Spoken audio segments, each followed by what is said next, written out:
ஒடுக்கப்பட்ட மக்களுக்காக இந்த மாதிரி தன் வாழ்க்கையை தியாகம் பண்ண தலைவர் யாராலுமே பார்க்க முடியாதுங்க. நானே வன்னியர் சமூகம் தான். அப்படி இருந்தும் நான் அந்த அளவுக்கு பெருமையா நான் வந்திருக்கேன்னாக்கா அது தலைவரோட உழைப்புக்காக மட்டும்தான். இந்த 8 சீட்டு 10 சீட்டை தாண்டி தமிழகத்தில் ஆட்சி அதிகாரத்தை பெறக்கூடிய அளவுக்கு ஒரு முதலமைச்சராக ஆகக்கூடிய அளவிற்கு வந்தால் இப்ப செய்வதை விட 100 மடங்கு மாற்றுதலுக்கான விதையாக செய்யலாம். சாதியையும் மதத்தையும் அறவே ஒழிக்கலாம். எல்லோருக்கும் சமமான வாய்ப்பு ஏற்படுத்துவதற்காக அவர் முதல்வராக வேண்டும் என்பதுதான் எங்களுடைய எண்ணம். எங்க தலைவர் தாங்க எங்களுக்கு உயிர் மூச்சே, வேற எதுவுமே இல்லைங்க. எங்க தலைவர் இருக்கிறதுனால நாங்க இவ்வளவு தைரியமா நாங்க களமாடி கொண்டிருக்கிறோம். நாங்க யாருக்கும் பயப்பட மாட்டோம். பெண்களை தலைவர் மதிக்கிறாரு, ரொம்ப மாற்று கருத்தே இல்லை. இது புரியாதவங்க இல்ல அரசியல் தெளிவில்லாதவங்க வந்து அவர் தவறா பேசலாம். அவர் என்னைக்குமே வந்து மக்கள் பக்கம் தான். ஏதோ ஒரு போராட்டமாகட்டும் இல்ல ஏதோ ஒரு இழப்பாகட்டும் அந்த இடத்துல யார் இருக்கா? தொல் திருமாவளவர் அவர்கள் தான் நிக்கிறாங்க. வேற எந்த தலைவர் வந்து நிக்கலையே. வருவாங்க, எல்லாம் சொகுசு கார்ல வருவாங்க, வந்துட்டு அவங்கவுங்க வேலை என்னமோ டீசெண்டா டிசிப்ளினா உள்ள சேர் போட்டு உட்காந்துட்டு போவாங்க. ஆனா களத்துல யார் நின்று போராடுறது? இந்த 63 வயசுல யாரு குரல் கொடுக்கறது? யாருன்னா அந்த மாதிரி ஒரு தலைவரை நீங்க பாத்திருக்கீங்களா? அக்கா வணக்கங்க. எத்தனையோ தலைவர்கள் தமிழ்நாட்டில் இருக்கும்போது உங்களுக்கு ஸ்பெசிஃபிக்கா திருமாவளவன் அண்ணனை பிடிக்கிறது காரணம் என்னக்கா? எங்க திருமாவளவன் தான் நாங்க மூச்சு எங்களுக்கு இருக்குது. எங்க தலைவர் எங்களுக்கு உயிருக்கு மேல, எங்க கடவுளுக்கு மேல எங்க தலைவர். எங்க தலைவர் இருக்கதா பெண்கள் போராளி, ஒரு கள போராளி. எங்க தலைவர் இருக்கிறதுனால நாங்கள் இவ்வளோ தைரியமாக நாங்கள் களமாடி கொண்டிருக்கிறோம். நாங்கள் யாருக்கும் பயப்பட மாட்டோம். நாங்கள் பெண்கள் சிறுத்தை, எங்கள் ஆண்கள் சிறுத்தையாக வளர்த்து எங்கள் பெண்களை சிறுத்தையாக வளர்த்து விட்டுருக்கிறாரு. எங்கள் தலைவர் இருக்கிறதுனால தான் நாங்கள் இந்த அளவுக்கு நடமாடிட்டு இருக்கிறோம். பெண்கள் போராளி, அவர் கள போராளி. எங்கள் தலைவருக்காக நாங்கள் எத்தனையோ நிகழ்ச்சி, எத்தனையோ போராட்டம், எத்தனையோ ஆர்ப்பாட்டம், எத்தனையோ மாநாடு, எத்தனையோ நிகழ்ச்சிக்கு நாங்கள் கலந்துருக்கிறோம். எங்கள் தலைவர் கொள்கையில் தான் நாங்கள் நடப்போம். நான் தருமபுரி கிழக்கு மாவட்ட துணை செயலர், என் பேர் மகாராணி. நாங்கள் மிக சிறப்பாக எப்பவுமே தலைவர் சொல்லுபடி தான் நாங்கள் நடப்போம். குறிப்பாக வந்து பொதுவாக எல்லாத்துக்கான தலைவராக வந்து திருமாவளவன் சொல்லப்பட்டாலும் குறிப்பிட்ட நபரில் வந்து அவர் குறிப்பிட்ட சமூகத்துக்கான தலைவர்னு சொல்லப்படுது இல்லையா? அது என்ன சொல்ல வரீங்க? அது அப்போ எங்கள் தலைவர் இப்போ திருமாக்காலம், இது இப்போ குறிப்பிட்ட சமூகன்றதே இப்போ இல்லைங்க. இப்போ மாற்றமே அதிகமாயிட்டு இருக்குது. அதர்ஸ் கேசட் தான் இப்போ அதிகமாக எங்களை விட அதிகமாக எங்கள் தலைவரை நம்பி இங்கே வந்திருக்கிறாங்கன்னா நேசிக்கிறாங்கன்னா அவரோட கொள்கையை பிடிச்சி போய் தான் அவங்க வராங்களே ஒழிய மற்றபடி வேற எதுவும் இல்லைங்க. அவருடைய கொள்கை. அண்ணனுடைய 63ஆவது பிறந்த நாளுக்கு அண்ணனுக்கு வந்து நீங்கள் தாழ்மையாக என்ன சொல்ல விரும்புகிறீங்க?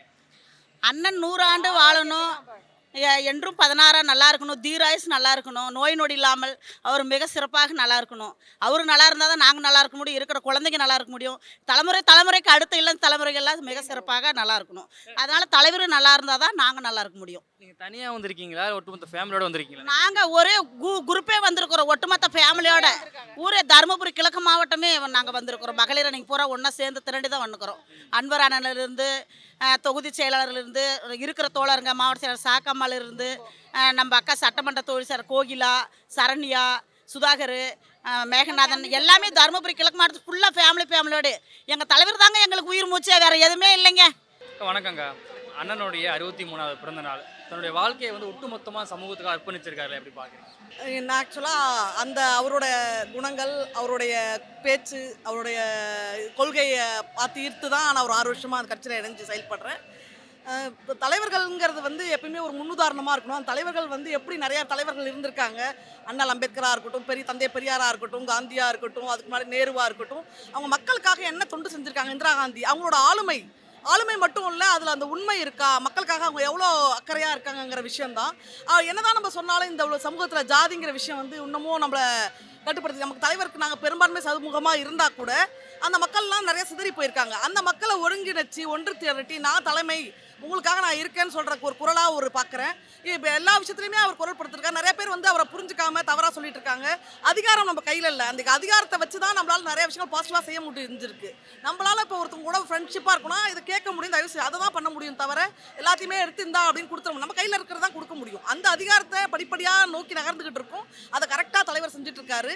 அது வந்து நிறைய புரியாதவங்க இல்லை அரசியல் தெளிவில்லாதவங்க வந்து அவர் தவறாக பேசலாம். அவர் என்றைக்குமே வந்து மக்கள் பக்கம்தான். ஏன்னா மக்களோடு மக்களாய் தோளோடு தோல் நின்று மக்கள் தலைவனாக விளங்கும் தலைவர் அவர் வந்து யாருக்காகவும் தன்னோட கொள்கையை சமரசம் பண்ணிக்கிறவர் இல்லை. அப்படி சமரசம் பண்ணியிருந்தா இன்னைக்கு அவர் என்னைக்கும் துணை முதல்வராக இருக்கலாம், இல்லை முதல்வராகவே அவருக்கு ஆகிறதுக்கு வாய்ப்பு இருக்குது. அப்படிப்பட்ட தலைவர் அவர் கிடையாது. அது கூடிய விரைவில் மக்கள் புரிஞ்சுக்க முடியும், இந்த சமுதாயமே புரிஞ்சுக்கும். ஜாதியே இல்லை, மக்கள் சமத்துவம், எல்லாருமே ஒன்றுங்கிறத வந்து சீக்கிரம் நம்ம எல்லாருமே உணர்வோம். அது வந்து குடும்பங்களும் சமுதாயமும் அரசாங்க கட்சிகளுமே அதை பண்ணணும். அரசியலுக்காக வந்து மக்களை வந்து ஜாதியாக கூறு போடுறதை நிறுத்தணும்னு நான் நினைக்கிறேன். எத்தனையோ தலைவர்கள் இருக்கும்போது குறிப்பாக பெண்களுக்கு வந்து திரும்ப ஆனால் ரொம்ப பிடிச்சிருக்கு இல்லையா? என்ன காரணம்னு பார்க்குறீங்க? எப்பவுமே பெண்களுக்கு வந்து நம்ம நிறைய விஷயம் சினிமாலாம் ஏன் ஹீரோ பிடிக்கும், ஏன்னா ஆண்கள் பார்க்குறது வேறு மாதிரி சண்டை காட்சிகள் பார்ப்போம். பெண்கள் எப்படி பார்க்குறாங்கன்னா எம்ஜிஆர் பிடிக்கும், ஏன் சிவாஜி பிடிக்கும்னா அவங்க வந்து பெண்களுக்காக எவ்வளோ அக்கறை கொடுக்காங்க, அவங்க எதாவது இம்பார்ட்டன்ஸ் கொடுக்குறாங்கன்னு நினைப்பாங்க.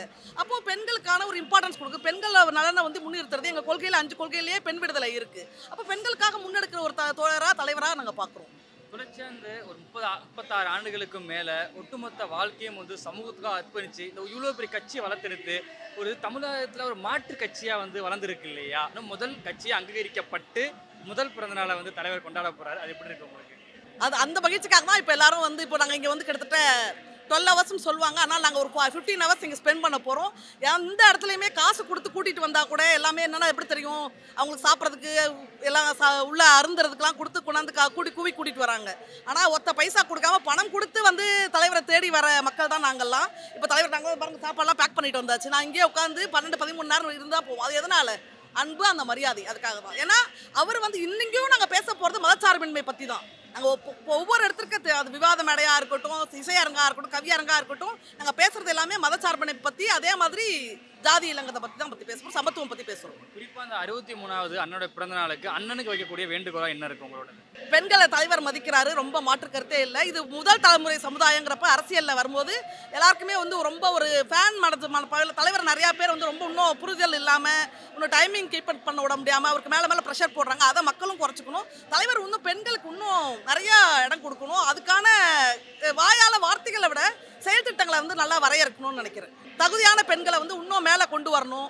அந்த மாதிரி நிறைய விஷயங்கள் செய்யணும். செஞ்சால் மட்டும்தான் வெறும் கொள்கை மட்டுமே நமக்கு செயல்பாடு ஆகாது. அந்த பெண்களுக்கான நிறைய வாய்ப்புகள் கொடுக்கணும். தன்னுடைய உடல்நலத்துக்கு வந்து கவனம் செலுத்த மாட்டாரு, பல இடங்களில் கால் வீங்கி. அது வருத்தம் தான். இது வந்து எல்லாருக்குமே இவ்வளோ அறிவு இருக்கிறவங்க கண்டிப்பாக அது தெரியும். இன்னமும் நம்ம இந்த சமுதாயத்துக்கு தொண்டாற்றணுங்கிறப்ப அந்த மக்கள் வந்து அதை பற்றி புரிஞ்சிக்காதப்ப நம்ம தான் அதுக்கான கேர் எடுத்துக்கணும்னு நினைக்கிறேன். அக்கா வணக்கங்க்கா. அண்ணனுடைய 63வது பிறந்தநாள் தொடர்ச்சியாக சமூகத்துக்காக வாழ்க்கையை ஒட்டுமொத்தமாக அர்ப்பணிச்சிருக்காரு. எப்படி பார்க்குறீங்க? அதை நாங்கள் எப்படி பார்க்குறோன்னா, அதை விட ஒரு சிறப்பான தலைவர் வந்து எங்களுக்கு கிடைக்கிறது முன்னாடி நாங்கள் பெருமையாக நினைக்கிறோம். அதை எப்படி பார்க்குறோங்கிறத விட யாருமே வந்து ஒரு 2-3 மனைவிகளோடையும் சரி, இல்லை குடும்பத்தோடையும் சரி, இல்லை பிள்ளை குட்டிகளோடையும் சரி, அவங்கெல்லாம் ரொம்ப பிரம்மாண்டமாக அவங்களோட ஃபேமிலியை ரன் பண்ணும்போது எங்கள் தலைவர் வந்து அவரோட வாழ்க்கையை வந்து தலித் மக்களுக்காக தியாகம் பண்ணது மட்டும் இல்லாமல் அனைத்து சமூக மக்களுக்காகவும் ரொம்ப தியாகம் பண்ணியிருக்காரு. இப்போ நாங்கள்லாம் வந்து மாற்று சமூகத்திலேருந்து வந்தவங்க. ஏன்னா அவரோட பற்றும் அவருக்கு வந்து 63 வயது அப்படிங்கிறதே வந்து எங்களெல்லாம் ஏற்றுக்கொள்ள முடியாத ஒரு விஷயம். ஏன்னா அவர் இப்போ தான் பிறந்த மாதிரி அரசியல் களத்துலையும் சரி, மகளிருக்காக போராடுறதுலையும் சரி, எங்கே வந்து ஒரு சமூக நீதியாக தப்பான ஒரு எண்ணங்கள் நடந்தாலும் சரி, அந்த இடத்துல எங்கள் தலைவர் மாதிரி ஒரு மகத்தான தலைவர் அந்த இடத்துல போய் நிற்கவும் முடியாது.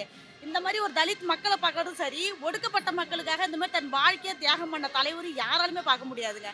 அதை நாங்கள் வந்து இந்த மாற்று சமூகத்துலேருந்து வந்த நானே வன்னியர் சமூகம் தான். அப்படி இருந்தும் நான் அந்த அளவுக்கு பெருமையாக அங்கே நான் வந்திருக்கேன்னாக்கா அது தலைவரோட உழைப்புக்காக மட்டும்தான். எத்தனையோ தலைவர் இருக்கும்போது குறிப்பாக திருமாவளவனை பிடிக்க காரணம் என்னக்கா உங்களுக்கு? எத்தனை தலைவர்கள் வேணாலும் இருக்கலாங்க. மக்களுக்காக எந்த தலைவர் இருக்காங்க? அவங்கள மட்டும்தான் மக்கள் பார்ப்பாங்க. 1000 தலைவர்கள் வரலாம் போகலாம். இது வரலையும் ஏதோ ஒரு போராட்டமாகட்டும், இல்லை ஏதோ ஒரு இழப்பாகட்டும், அந்த இடத்துல யார் இருக்கா? தொல் திருமாவளவர் அவர்கள் தான் நிற்கிறாங்க. வேற எந்த தலைவரும் வந்து நிற்கலையே. வருவாங்க, எல்லாம் சொகுசு காரில் வருவாங்க. வந்துட்டு அவங்கவுங்க வேலை என்னமோ டீசெண்டாக டிசிப்ளினாக உள்ள சேர் போட்டு உட்காந்துட்டு போவாங்க. ஆனால் களத்தில் யார் நின்று போராடுறது? இந்த 63 வயசுல யார் குரல் கொடுக்கறது? யாருன்னா அந்த மாதிரி ஒரு தலைவரை நீங்கள் பார்த்துருக்கீங்களா? இந்த மக்களுக்காக இவ்வளோ ஒரு கஷ்டப்படுற தலைவரை யாருன்னா பார்த்துருக்கீங்களா? ஒவ்வொரு சமூகத்திலேருந்து ஏன் ஆர்வமாக வராங்க? இப்போ தலித் மக்கள் மட்டும் இல்லைங்க, விடுதலை சிறுத்தை கட்சிகள்னாலே தலித் மக்கள் மட்டும் இல்லை, அனைத்து சமூக மக்களும் இருக்கிறாங்க, எல்லா மக்களும் இருக்காங்க. அது ஏன் என்ன காரணம்? மக்கள் எல்லாம் ஏற்றுக்கொள்கிற ஒரே தலைவர் திருமாவளவர் மட்டும்தான். வேற யாரும் ஏற்றுக்க மாட்டாங்க. குறிப்பாக வந்து மற்ற தலைவரை பிடிக்க தாண்டி அதிகப்படியான பெண்களுக்கு வந்து திருமாவளவன் ரொம்ப பிடிக்குதா? கட்சி நோக்கி வராங்க இல்லையா? என்ன காரணம்? அது பெண்கள் வந்து அது வந்து சில பேர் வந்து தப்பான ஒரு ஆங்கிளில் வந்து யோசிப்பாங்க. வந்து அவர் கல்யாணம் ஆகாதனால வராங்க அப்படிங்கிற மாதிரி யோசிப்பாங்க. அதெல்லாம் ரொம்ப தப்பான கருத்து. மகளிர் அப்படின்னாலே பெண்கள் ஆண்களை விட இந்த விடுதலை சிறுத்தை கட்சிகளில் மகளிருக்கு மட்டும்தான் எங்கள் தலைவர் ஃபஸ்ட்டு முக்கியத்துவம் கொடுவார். ஏன்னு சொல்லுங்கள்? மக்கள் யாருமே, அதாவது வந்து லேடிஸ் யாருமே வந்து அடுப்படியிலே முடங்கக்கூடாதுங்கிறது தான் அவரோட இது. இப்போ எல்லாமே சட்டம் படிக்க ஆரம்பிச்சிட்டாங்க, எல்லாருமே போர்க்காலத்தில் வந்து நிற்க ஆரம்பிச்சிட்டாங்க. எந்த மகளிர் இந்த அளவுக்கு மகளிர் ஆளாக்கி விட்டதே தொல் திருமாவளவர் மட்டும்தான். வேற யாருமே கிடையாது. எந்த தலைவருமே இப்படி வந்து மகளிரை கொண்டு வரணும்னு ஆசைப்படலையே. மகளிர் மாநாடு வைக்கிறாரு எங்கள் தலைவர், மகளிருக்கான முக்கியத்துவத்தை கொடுக்குறாரு. எல்லா ஸ்டேஜ்லேயும் சரி மகளிர், அதாவது வந்து விடுதலை சிறுத்தை கட்சியில் வந்து ஆண்கள் ஒரு பக்கம் வந்து மாநாடு வைக்கிறாங்கன்னா அது பெண்களும் நாங்கள் சரிக்கு சமமாக வைக்கிற அளவுக்கு எங்களுக்கு ஃபுல் சுதந்திரம் கொடுத்தது தொல் திருமாவளவர் மட்டும்தான். 63 வயது, 63வது பிறந்தநாள் அண்ணனுக்கு. அந்த பிறந்தநாளுக்கு அண்ணனுக்கு வைக்கக்கூடிய கோரிக்கை என்னக்கா? என்ன வேண்டுகோளை வைப்பீங்க நீங்கள்? நாங்கள் என்ன வேண்டுகோள் வைப்போம்? அவருக்கு இதுவரை நாங்கள் வேண்டுகோள் வைக்கிற அளவுக்கு அவர் நடந்துக்கிட்டதே கிடையாது. அவர் இதுவரையிலுமே எங்களை வந்து நாங்கள் சொல்லி அவர் செய்கிற ஒரு தலைவர் கிடையாது. அவர் எங்களுக்கே பிரமிப்பான விஷயத்தை தானே பண்ணிட்டு இருக்காரு. அவங்களுக்கு நாங்கள் வேண்டுகோள் வைக்கிற அளவுக்கு அவர் அப்படி ஒரு எப்படி சொல்கிறது, எதுவுமே நாலேஜ் இல்லாத தலைவர் கிடையாது. அவர் வைக்கிற கோரிக்கை தான் எங்கெல்லாம் அதிர்ச்சியாக இருக்கும். இதை பண்ணும்போது எங்களுக்கு அதெல்லாம் அவருக்கு கோரிக்கை வைக்கிற அளவுக்குலாம் அவர் அந்த அளவுக்கு வந்து அப்படி ஒரு அரசியல்வாதி கிடையாது அவர். Okay okay. ஆமாம், அவரு தான் எல்லாருக்கும் கோரிக்கை வைப்பார். அவருக்கு வைக்கிற அளவுக்கு இன்னும் புதுசாக ஒரு தலைவர் வந்து உருவாகலைங்க, நாங்களும் உருவாகலைங்க. நன்றிங்க. ஓகே, நன்றிங்க. அண்ணா வணக்கம்ண்ணா.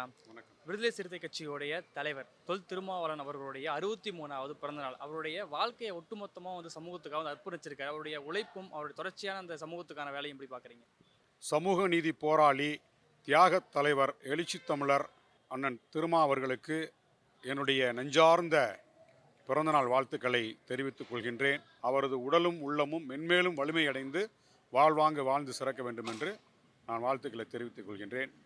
அதாவது தலைவர் எழுச்சி தமிழரோடு கிட்டத்தட்ட ஒரு 35 ஆண்டுகளாக நான் ஒரு மாணவர் பருவத்திலிருந்து அவரோடு பயணிக்கிறேன். மதுரை மண்ணில் தலித் பேந்தர் இயக்கமாக இருந்த அந்த காலகட்டத்தில் இருந்து, அவர் தலைமையேற்று நடத்திய காலகட்டத்தில் இருந்து இன்றைக்கு விடுதலை சிறுத்தைகள் என்கின்ற அந்த மாபெரும் பேரியக்கம் தமிழ்நாட்டையும் கடந்து அண்டை மாநிலங்கள் அல்லது உலகளாவிய அளவில் தமிழர்கள் மத்தியில் பெரிய அளவில் வந்து ஒரு நம்பிக்கைக்குரிய சமூக மாற்றத்திற்கான ஒரு இயக்கமாக உருவெடுத்திருப்பது நான் கூட இருந்து பார்த்து கொண்டே இருக்கின்றேன். தலைவர் எழுச்சி தமிழர் அவர்கள் புரட்சியாளர் அம்பேத்கர், தந்தை பெரியார், பேரறிஞர் காரல் மார்க்ஸ் ஆகியோருடைய அந்த கொள்கை வழியில் முழுமையாக பயணிக்கக்கூடிய ஒரு தலைவர். குறிப்பாக புரட்சியாளர் அம்பேத்கர் அவருடைய வழியில் சாதி ஒழிப்பு தான் வந்து மக்கள் விடுதலை என்கின்ற அந்த ஒரு கோட்பாட்டின் தத்துவத்தின் அடிப்படையில் எல்லா இடங்களிலும் சமரசமில்லாத ஒரு போராட்டத்தை வந்து நடத்தி வருகின்றார். போராட்டத்தின் மூலமாகவே நாடு முழுவதும் சிதறி கிடக்கக்கூடிய கோடானு கோடி விளிம்புநிலை மக்களை வந்து அநியமாக்கி அவர்களை அரசியல்படுத்தி அதன் ஊடாகத்தான் வந்து ஒரு சமூக மாற்றத்தை, சாதி ஒழிப்பை, இந்த விளிம்புநிலை மக்களுக்கான அரசியல் அதிகாரத்தை எட்டி பிடிக்க முடியும் அப்படின்றதுல ரொம்ப உறுதியாக நம்பக்கூடியவர். அவர் அரசியல் களத்தில், சமூக களத்தில் எந்த நிலைப்பாட்டை எடுத்தாலும் அதில் வந்து கொள்கை சார்ந்து தான் ஒரு நிலைப்பாட்டை எடுப்பார். இன்றைக்கு புரட்சியாளர் அம்பேத்கர் அவர்களால் அரும்பாடுபட்டு உருவாக்கப்பட்ட அரசமைப்பு சட்டம்தான் சாதாரண ஏழை எளிய விளிம்புநிலை மக்களை பாதுகாக்கிறது. இந்த மக்களுக்கான கல்வி, வேலைவாய்ப்பு, பேச்சுரிமை, எழுத்துரிமை உட்பட அனைத்து விதமான அடிப்படை உரிமைகளை வந்து வழங்கி கொண்டிருப்பது அம்பேத்கர் உருவாக்கி கொடுத்த அரசமைப்பு சட்டம். அந்த சட்டத்தை பாதுகாக்கக்கூடிய ஒரு வாழ்நாள் போராளியாக தான் தலைவர் எழுச்சி தமிழர் அவர்கள் இருக்கிறார். தன்னுடைய வாழ்வை அதுக்காக தான் ஒப்படைச்சிருக்காரு. 1990களிலிருந்து அவர் நடத்தி வருகின்ற போராட்டத்தில் கூட இருந்து நான் பயணிக்கின்றேன். அந்த காலகட்டத்தில் இருந்தே இன்றைக்கு பாரதிய ஜனதா ஆட்சிக்கு வந்த பிறகு நேரடியாகவே அரசமைப்பு சட்டத்தை வந்து வீழ்த்துவதற்கு திட்டமிட்டு எல்லா சதித்திட்டங்களும் செஞ்சிட்ருக்காங்க. ஆனால் பாஜக சதித்திட்டம் தீட்டுவதற்கு முன்பே இந்திய ஏகாதிபத்தியத்தை ஆளக்கூடியவர்கள் டெல்லியில் இருந்து கொண்டு ஆட்சி நடத்தக்கூடியவர்கள் அரசமைப்பு சட்டம் வந்து அவர்களுக்கு ஒரு பெரும் தடையாக இருக்கிறது. ஏன்னா இங்கே வந்து பிறப்பின் அடிப்படையில் ஏற்றத்தாழ்வு வந்து கட்டமைக்கப்பட வேண்டும் என்றால், அதை பாதுகாக்கப்பட வேண்டும் என்றால் அரசமைப்பு சட்டத்தை வந்து பலவீனமாக்க வேண்டும். அப்போ இது வந்து அவர் விவரம் தெரிஞ்ச காலகட்டத்திலிருந்தே, தலித் பேந்தர் இயக்கத்தின் தலைமையேற்று நடத்திய காலகட்டத்திலிருந்தே அரசமைப்பு சட்டத்தை பாதுகாப்பது தான் அவரது ஒரு வாழ்நாள் கனவாக இருந்தது. அதன் அடிப்படையில் தான் ஒவ்வொரு செயல் திட்டத்தையும் முன் வச்சார். அதாவது வந்து ஒரு ஆர்ப்பாட்டம், ஒரு பேரணி, பொதுக்கூட்டம், மாநாடு, எத்தகைய நிகழ்வாக இருந்தாலும் அது முழுக்க அரசமைப்பு சட்டத்தை பாதுகாக்க வேண்டும் என்ற அந்த ஒற்றை இலக்கு தான். ஏன்னா அரசமைப்பு சட்டத்தை பாதுகாத்தா தான் இந்த சாதாரண ஏழை எளிய மக்களுக்கு, விளிம்புநிலை சமூகத்து மக்களுக்கான எல்லா அடிப்படை உரிமைகளையும் பாதுகாக்க முடியும். அதில் ரொம்ப தெளிவாக இருக்கார். அதன் அடிப்படையில் தான் இன்றைக்கு 63 ஆண்டுகள் வயதை தொட்டிருக்கக்கூடியவர். ஏறக்குறைய எனக்கு தெரிஞ்சு 27 வயசில் அந்த இயக்கத்திற்கு தலைமை தாங்கினார். இன்றைக்கு 63 வயதாகிவிட்டது. இந்த காலகட்டங்களில் அவர் சந்திக்காத நெருக்கடிகள் இல்லை, சந்திக்காத வழிகள் இல்லை. ஏகப்பட்ட நெருக்கடிகள், வழிகள் எல்லாவற்றையும் தாங்கி கொண்டு தான் தன்னுடைய வாழ்வை இந்த மக்களுக்காக ஒப்படைத்திருக்கின்றார். தனக்கென்று ஒரு குடும்ப வாழ்வை அமைத்து கொள்ளாமல் முழுக்க தன்னுடைய இந்த பிறவி இந்த மக்களுக்கானது என்கின்ற அடிப்படையில் வாழ்வை ஒப்படைத்திருக்கின்றார். அவருக்கு இன்றைக்கு நாடு முழுவதும், அதாவது விடுதலை சிறுத்தைகள் எப்பொழுதுமே அது புரட்சியாளர் அம்பேத்கர் பிறந்தநாள், தந்தை பெரியார் பிறந்தநாள், எழுச்சி தமிழர் பிறந்த எல்லாத்துக்குமே வந்து நாங்கள் வந்து ஒரு கருப்பொருளை வச்சு தான் முன்னெடுப்போம். ஒரு பிறந்த நாளைக்கு சும்மா வந்து ஒரு கேக் வெட்டுறது, மாலை போடுறது, வாழ்த்து சொல்கிறது மட்டும் இல்லை. அரசியல் சார்ந்து, விடுதலை சிறுத்தைகளின் கொள்கை சார்ந்து ஒரு முன்னெடுப்பை, ஒரு கருப்பொருளை வச்சு தான் வந்து நிகழ்ச்சி நடத்துவோம். இந்த ஆண்டு மதச்சார்பின்மை காப்போம் மாபெரும் மக்கள் திரள் எழுச்சி பேரணியுடைய அங்கே நிறைவேற்றப்பட்ட தீர்மானங்களின் அடிப்படையில், மதச்சார்பின்மை பேரணியின் தீர்மானங்களை விளக்குகின்ற அடிப்படையில் தான் நாடு முழுவதும் பொதுக்கூட்டங்கள் நடத்தணும், கருத்தரங்களை நடத்தணும். இன்றைக்கு தலைவர் எழுச்சி தமிழருடைய பிறந்தநாளை கூட மதச்சார்பின்மை பாதுகாப்போம் என்கின்ற அந்த தலைப்பில் தான் இன்றைக்கு இந்த பிறந்தநாள் விழாவும் முன்னெடுக்கப்பட்டிருக்குது. இதில் வந்து பட்டிமன்றம் இருக்குது, கருத்தமர்வு இருக்குது, வாழ்த்தரங்கு இருக்குது. எல்லாத்துலேயுமே கருப்பொருள் வந்து மதச்சார்பின்மை பாதுகாப்போம். இந்த மதச்சார்பின்மை பாதுகாப்போம் அப்படின்றது தான் இந்தியாவை பாதுகாக்கக்கூடியது. இன்றைக்கி என்ன கூட்டாட்சி தத்துவத்துக்கு வந்து பெரிய ஆபத்து அப்படின்னு எல்லா கட்சியும் பேசிகிட்டு இருக்க சமயத்தில், கூட்டாட்சி தத்துவத்தை விட மதச்சார்பின்மை தான் மிக முக்கியமானது. ஏன்னா மதச்சார்பின்மை இங்கே தோற்கடிக்கப்பட்டால் சனாதனத்தை உயர்த்தி பிடிக்கக்கூடிய இந்துத்துவம் வந்து தன்னுடைய முழு கட்டுப்பாட்டில் இந்தியாவை எடுத்துரும். அப்போ இந்துத்துவம் வந்து இங்கே அதிகாரத்தின் உச்சத்தில் இருந்ததுன்னா சாதி அமைப்பு பாதுகாக்கப்படும். அப்போ சாதி அமைப்பை தகர்க்க வேண்டுமென்றால் மதச்சார்பின்மையை வந்து பாதுகாக்கணும். இதுதான் ஒரு தொலைநோக்கு பார்வையோடு தலைவர் எழுச்சி தமிழர்கள் இது முன்னெடுத்திருக்கிறாரு. அவரது இந்த பிறந்தநாள் விழா நாடு முழுவதும் எல்லா மாவட்டங்களில், எல்லா ஒன்றியங்களில், எல்லா கிராமங்களிலும் கட்சியை சார்ந்தவர்கள் மதச்சார்பின் பாதுகாப்பு என்கின்ற அந்த தலைப்பில் விழா எடுத்துகிட்டு இருக்காங்க. ஒவ்வொரு ஆண்டும் தன்னுடைய பிறந்தநாளை நாங்கள் வந்து கட்சியின் சார்பில் தமிழர் எழுச்சி நாளாக கொண்டாடுவோம். எழுச்சி தமிழர் பிறந்த நாள், தமிழர் எழுச்சி நாள், அப்படி தான் இதோடைய தலைப்பே. அந்த அடிப்படையில் தான் வந்து இந்த தமிழர் எழுச்சி நாளான மதச்சார்பின்மை பாதுகாப்பு என்கின்ற அந்த கருப்பொருளில் கொண்டாடப்படக்கூடிய இந்த நிகழ்ச்சிக்கு வந்து தமிழ்நாடு முழுவதிலிருந்து இன்றைக்கு சென்னை காமராஜர் அரங்கத்தில் நடைபெறுகின்ற இந்த விழாவுக்கு வர்றாங்க.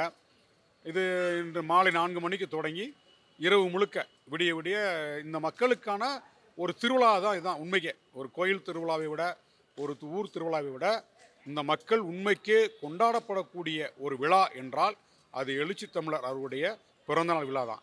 ஏன்னா இது வந்து எங்களுடைய பாதுகாப்பு கேடயம். தலைவர் எழுச்சி தமிழர் அவர்கள் எங்களுடைய விடுதலைக்கான ஒரு ஆயுதம்.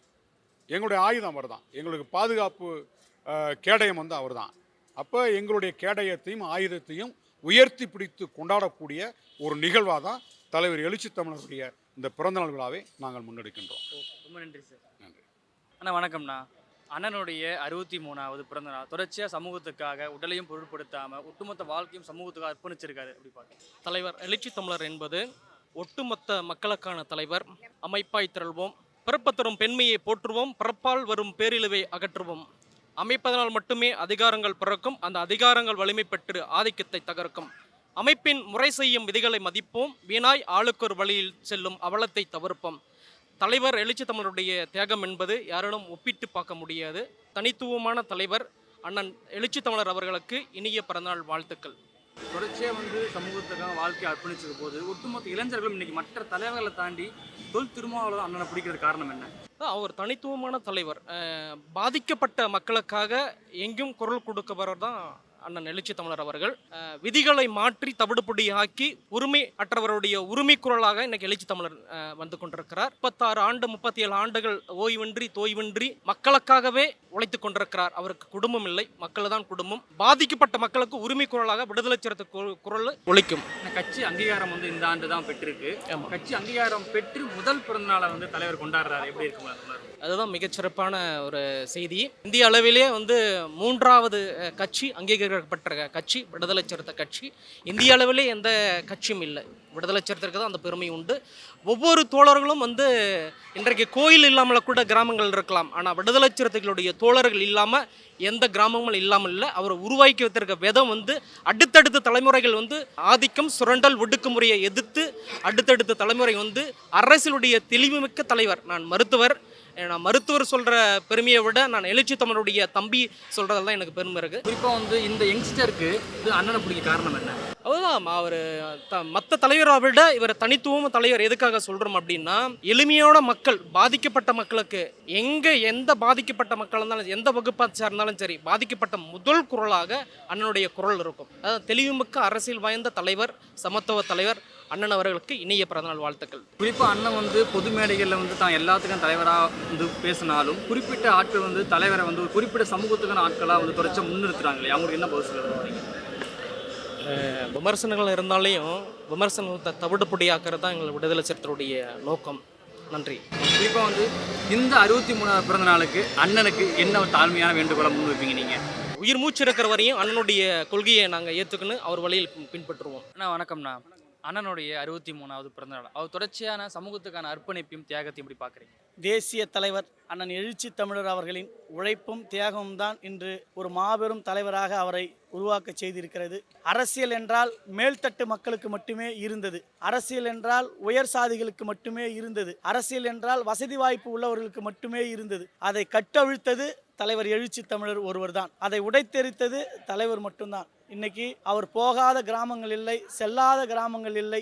எங்கெல்லாம் மக்கள் பாதிக்கப்படுறார்களோ அங்கெல்லாம் முதல் குரலாக பாதிக்கப்பட்ட மக்களின் ஆறுதல் சொல்லும் மனிதனாக, அவர்களுக்கு தீர்வு காணும் மனிதராக திகழ்கின்ற தலைவர் அவர்கள் திகழ்கிறார். சாதி மதம் மொழி இனம் கடந்து அனைத்து தரப்பு மக்களுக்கான தலைவனாக இன்று திகழக்கூடிய தமிழ்நாட்டிலே கலைஞர், எம்ஜிஆர், ஜெயலலிதா போன்றவர்களின் அடுத்தபடியாக உச்சபட்சம் மக்கள் அதிக அளவு அவர் பதவியில் இருந்தாலும் இல்லாவிட்டாலும் மிகவும் நேசிக்கக்கூடிய தலைவராக இன்று ஒருவர் தமிழகத்தில் இருக்கிறார் என்றால் அது அண்ணன் தொல் திருமாவளவன் அவர்கள்தான். அதனால்தான் இன்று மக்கள் அவர்களை கொண்டாடுகிறார்கள். அவருடைய பிறந்த நாளில் நேசிக்கிறார்கள். அவருடைய பிறந்த நாளில் ஏழை எளிய மக்களுடைய வாழ்த்து சொல்ல முடியாத அளவுக்கு இருக்கிறது. நாளைய தலைமுறையை மாற்றக்கூடிய பேர் ஆற்றல் வாய்ந்த சக்தியாக திகழும் அண்ணன் அவர்களுக்கு ஒட்டுமொத்த தமிழகத்தின் சார்பாலும் பழங்குடியின மக்களின் சார்பாகவும் இதயங்கனிந்த பிறந்தநாள் வாழ்த்துக்களை காணிக்கையாக்குகின்றோம். எத்தனையோ தலைவர்கள் இருக்கும்போது குறிப்பாக திருமாவளவனை மட்டும் பிடிக்கிறதுக்கு காரணம் என்ன சார் உங்களுக்கு? அதற்கு மிகப்பெரிய காரணம் அவர் மக்களோடு மக்களாக இருப்பவர். நீ கோடியில் பிறளக்கூடியவனாக இருந்தாலும் உனக்கும் ஒரே மரியாதை தான். சாதாரண அன்றாடம் உழைக்கக்கூடிய தொழிலாளியாக இருந்தாலும் உனக்கும் அதே மரியாதை தான். அவரை யாராவது பார்க்க வராங்கன்னா கூட யாராக இருந்தாலும் சரி, எவ்வளோ பெரிய ஆளாக இருந்தாலும் அவங்கள கூப்பிட்டு அவங்க என்ன சொல்கிறாங்கன்னு முழுமையாக கேட்டுட்டு அதற்கான பதிலை சொல்லுவார், அதற்கான தீர்வை சொல்லுவார். அதனால தான் மக்களுக்கு அவரை ரொம்ப பிடிப்பதற்கான ஆற்றலாக திகழ்கிறது. எல்லாருக்கும் தலைவராக அவர் இருக்கும்போது குறிப்பிட்ட ஆட்கள் குறிப்பிட்ட சமூகத்துக்கான ஆட்களாக அவரை முன்னிறுத்துறாங்க இல்லையா? அவங்களுக்கு என்ன பதில் சொல்ல விரும்புகிறீங்க? இது நம்ம இந்திய நாட்டோடைய ஒரு கட்டமைப்பு. இந்த கட்டமைப்பை உடைச்சிட்டு ஒரு கடகோட்டியாக பிறந்த ஒரு திருமாவளவன் என்பவர் என்னடா இவரு ஐயருக்கும் பேசுகிறாரு, வன்னியருக்கும் பேசுகிறாரு, எஸ்சிக்கும் பேசுகிறாரு, பிற்படுத்தப்பட்ட மக்களுக்காகவும் பேசுகிறாரு. அவர் சாதியை பார்க்கறது இல்லை. அவர் ஒன்றை மட்டும்தான் உன்னிச்சு கவனிக்கிறாரு. பாதிக்கப்பட்டவர் யார் பக்கமோ அவர் பக்கம் நிற்பது தான் திருமாவளவனாக இருக்கிறதுனால தான் அவரை எப்படியாவது ஓஹோ இவர் வன்னியரோட வாக்கெல்லாம் வாங்கிடுவார், இவர் பிராமணர் வாக்கெல்லாம் வாங்கிடுவார், ஏன்னா இவர் மக்களுக்கான தளபதியாக திகழறாருன்னு அந்த எண்ணத்தில் தான் அவங்க ஓரங்கட்ட பார்க்குறாங்க. ஆனால் இவர் தலைவர் சொன்னபோது ஒதுக்க பார்த்தாலும் ஓரங்கட்ட பார்த்தாலும் எப்பவுமே மையமாக திகழ்வது அண்ணன் திருமாவளவன் தான் மீண்டும் மீண்டும் நிரூபிக்கிறார். அண்ணனுடைய 63வது பிறந்த நாளுக்கு அண்ணனுக்கு நீங்கள் வைக்கக்கூடிய வேண்டுகோள் என்ன? அண்ணனுடைய உழைப்பு உழைப்பு உழைப்பு, அந்த உழைப்பை எல்லோருக்கும் போய் சேர்க்கும் விதமாக அரசியல் அதிகாரத்தை இன்னும் மேல் நோக்கி பெற வேண்டும். இந்த 8 சீட்டு 10 சீட்டை தாண்டி தமிழகத்தில் ஆட்சி அதிகாரத்தை பெறக்கூடிய அளவுக்கு ஒரு முதலமைச்சராக ஆகக்கூடிய அளவிற்கு வந்தால் இப்ப செய்வதை விட 100 மடங்கு மாற்றுதலுக்கான விதையாக செய்யலாம். சாதியையும் மதத்தையும் அறவே ஒழிக்கலாம். எல்லோருக்கும் சமமான வாய்ப்பு ஏற்படுத்துவதற்காக அவர் முதல்வராக வேண்டும் என்பதுதான் எங்களுடைய எண்ணம். அர்ப்பணிப்புன்றது தியாகம். உண்மையிலே எந்த ஒரு தலைவர்களும் இந்த மாதிரியான ஒரு தியாகம் செஞ்சது கிடையாது. யாருக்கும் நிகரற்ற தலைவர் எங்கள் தலைவர். யாரோடையும் ஒப்பிட முடியாது எங்கள் தலைவரை. ஏன்னா இன்னைக்கு சூழலில் இந்த காலகட்டத்தில் இப்படி ஒரு தலைவரெல்லாம் பார்க்குறது மிகப்பெரிய அபூர்வம். இன்றைக்கு வாரிசு அரசியல், படைபலம், பணபலம் இப்படி தான் அரசியல் போயிட்டுருக்கு. இன்றைக்கி ஒட்டுமொத்த மக்களை மட்டுமே நம்பி ஒரு தலைவர் இன்றைக்கு உருவாகி இன்றைக்கு ஒரு அரசியலை வழிநடத்தி இன்றைக்கி அங்கீகாரம் பெற்றிருக்கிறாருன்னா அது எங்களுக்கு அது மிகப்பெரும் வளர்ச்சி. யாராலும் ஈடு கொடுக்க முடியாத வளர்ச்சி. அந்த வளர்ச்சி தலைவர் தலைவர் என்பதை விட எங்களுக்கு ஒரு தியாக தந்தை அப்படின்னு தான் நாங்கள் அடுத்து எங்களுக்கு அடுத்து வர தலைமுறைகளை தியாக தாத்தா என்று சொல்லலாம். எங்களுக்கு தியாக தந்தையாக இருக்கிறார். உண்மையிலே எங்களுக்கு தலைவர்ன்றதை விட ஒரு தந்தை என்பது தான் எங்களை பெருமகிழ்ச்சி அடைகிறோம். எத்தனையோ தலைவர் இருக்கும்போது திருமாவளவன் மட்டும் உங்களுக்கு பிடிக்கிறது காரணம் என்ன சார்? இளைஞர்களை ஈர்க்கிற அளவுக்கு அவரோட ஒவ்வொரு செயல்பாடும் இருக்கும். ஏன்னா மற்ற தலைவர்களை காட்டிலும் அவருடைய செயல்பாடு முதன்மையாக சொன்னோன்னா அவரோட கொள்கை கோட்பாடுகள். இன்றைக்கி வந்து கொள்கை கோட்பாடுகள் வந்து இளைஞர்கள் வந்து வழிநடத்திட்டு இருக்கு அவரோட கொள்கை கோட்பாடுகள். இன்றைக்கி வந்து எத்தனை நடிகர்களோ இல்லை எத்தனை பேர் வேணாலும் எவ்வளோ வேணாலும் அரசியலை கொண்டு வரலாம். ஆனால் இன்றைக்கி வந்து கொள்கை கோட்பாடு ரீதியாக ஒரே ஒரு அரசியல் தமிழ்நாட்டில் வழிநடந்துகிட்டு இருக்குதுன்னா அது விடுதலை சிறுத்தைகள் மட்டும்தான். அதை ஒன்றை கையில் பிடித்து கொண்டு தான் இளைஞர்கள் நாங்கள் வந்து தலைவர் பின்னால் கரத்தை பிடித்து கொண்டு நாங்கள் வழிநடந்து கொண்டிருக்கிறோம். அவர் நல்ல ஒரு தலைவர். அவர் பின்னால் என்றைக்குமே விடுதலை சிறுத்தைகளும் இளைஞர்களும் துணை நிற்பார்கள் என்பதை இந்த பேட்டியின் மூலியமாக நான் தெரிவித்துக் கொண்டு எனக்கு வாய்ப்பளித்த நீர்த்திரை சேனலுக்கு வாழ்த்துக்களை தெரிவித்துக் கொள்கிறேன். அக்கா வணக்கம்ண்ணா. அண்ணனுடைய 63வது பிறந்த நாள். மற்ற தலைவரை தாண்டி அண்ணனை வந்து உங்களுக்கு பிடிக்கிறது காரணம் என்னக்கா? நாங்கள் தருமபுரி கிழக்கு மாவட்டம் வந்து மகளிரணி மாவட்ட செயலர் சாக்கமால்.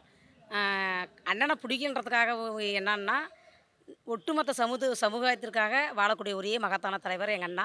அதற்காக அவங்க பிறந்தநாளை நாங்கள் கொண்டாடுறதுக்காக சென்னைக்கு வந்துருக்கிறோம். வாழ்த்து வணங்குகிறோம் அண்ணா. வயதில்லை. எத்தனை வருஷமா நீங்கள் வந்து விசிகாவில் இருக்கீங்க? பகுதியில் என்ன மாதிரி வேலைகள்லாம் செஞ்சுட்டு இருக்கீங்க? நான் வந்து முகாமு ஒன்றியம் மாவட்டம் வரைக்கும் கிட்டத்தட்ட 19 வருஷமாக இருக்கிறேன் கட்சிக்காக தலைவருக்காக. ஏன்னா குடும்பத்தை விட்டுட்டு எல்லாம் விட்டுட்டு தலைவருக்காக 1 மணி நேரம் களத்தில் வந்து வேலை செய்கிறேன்னா அது ஒரு நல்ல ஒரு தலைவருக்காக தான் இந்த வேலை செய்கிறோம்.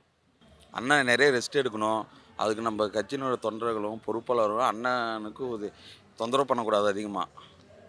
இந்த ஜென்ரேஷன் பசங்க வந்து எல்லா தலைவரும் தாண்டி வந்து அண்ணனை வந்து கூடுதலாக பிடிக்குது. உங்களுக்கு வந்து திருமாவளவன் வந்து இதனால் பிடிச்சது, இதனால் கட்சி சேர்ந்து செயல்படுறீங்க? எனக்கு வந்து என்றைக்குமே தலைவர் தான் எல்லாமே. எங்கள் அப்பா, எங்கள் அம்மா, என்னோடய ஃபேமிலி, அதுக்கு மேலே தலைவர் தான். முதல்ல தலைவர் தான் எனக்கு எப்பவுமே. அண்ணனை எதனால் பிடிக்கணும்னா அது மக்களுக்காக உழைக்கிறாரு. மக்கள் தான் தன்னுடைய வாழ்க்கைன்னு இருக்கிறாரு. அக்கா வணக்கங்க. அண்ணனுடைய 63வது பிறந்த நாள். ரொம்ப தொலைவிலேருந்து வந்திருக்கீங்க. நாங்கள் சேலத்துலேருந்து வந்திருக்கிறேன். அவரை பார்க்கணுங்கிறதுக்காக வந்திருக்கோம். அவரை வாழ்த்துறமோ இல்லையோ அவர் இன்னும் 100 ஆண்டு காலம் அப்படியே எங்களோட ஆயுசெல்லாம் சேர்த்து அவருக்கு கொடுக்கணும்னு நாங்கள் வந்திருக்கிறோம்.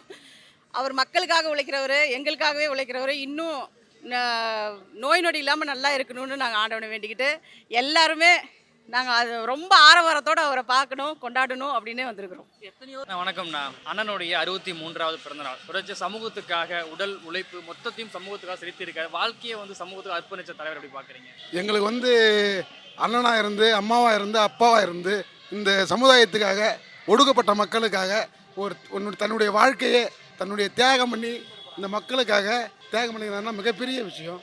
இது வந்து எங்களை நாங்கள் என்ன பார்க்குறோன்னாக்கா 2ஆம் புரட்சியாளராக பார்க்குறோம். நாங்கள் வந்து அவரை வந்து அம்பேத்கராக தான் பார்க்குறோம்.